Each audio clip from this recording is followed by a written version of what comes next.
Prav ta vsakoletna komemoracija v Škrbini mi je v pridek opomin, zakaj je kolektivna obramba Britanije in Slovenije in njunih zaveznic v NATO tako pomembna. Pred 2 letoma, ko je samostojna država Slovenija dopolnila 20 let, sem na tem mestu rekel, da se to ne bi nikoli zgodilo brez ljudi, ki so bili pripravljeni žrtvovati najdražje in dati svoje življenje za svobodo.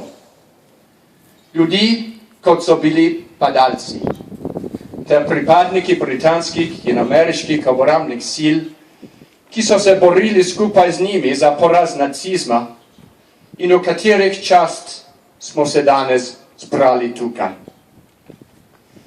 Za nas, Evropejce, je iz njihove skupne žrtve zrasla pomembna zapuščina, ki nam govori, da v Evropi in na svetu ne sme nikoli več divjati vojna.